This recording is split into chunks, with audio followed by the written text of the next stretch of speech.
I am here today not because I want to be. I am terrified. I am here because I believe it is my civic duty to tell you what happened to me while Brett Kavanaugh and I were in high school. Dr. Ford's allegation is not merely uncorroborated. It is refuted by the very people she says were there. I believed he was going to rape me. Brett put his hand over my mouth to stop me from yelling. This is what terrified me the most and has had the most lasting impact on my life. I've never sexually assaulted anyone.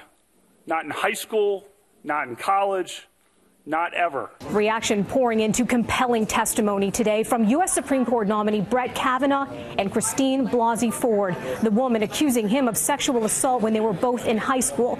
And they addressed a Senate panel, the very committee that is first in line to decide Kavanaugh's fate on the bench.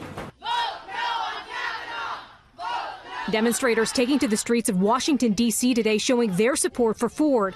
Among those inside attending the hearing was actress and sexual assault survivor Alyssa Milano, a leader in the Me Too movement. I know what she's had to go through to be here and present and answer those questions. And I think a lot of women throughout the country and the world understand that idea of not wanting to talk about it, wanting to make it go away. It was important for me to be able to support her and to support survivors everywhere. Support for Ford also coming from Democratic senators. I think she's a hero. The courage she's shown to testify in front of the world and relive some of the worst moments of her life is extraordinary.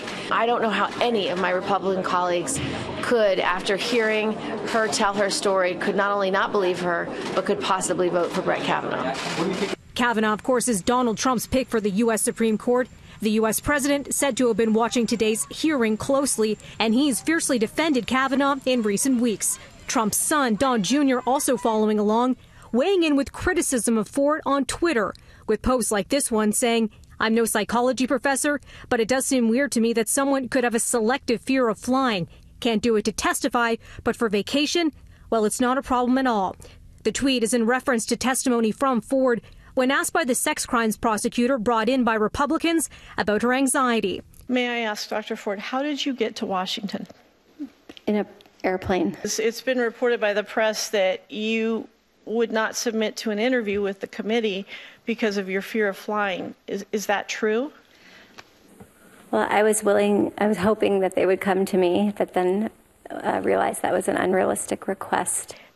In fact, you fly fairly frequently for your hobbies and you've had to fly for your work. Is that true? Correct, unfortunately. As for what's next, there are calls from some Republican governors to delay the confirmation vote on Kavanaugh. Massachusetts Governor Charlie Baker tweeting today, "The accusations brought against Judge Kavanaugh are sickening and deserve an independent investigation. There should be no vote in the Senate."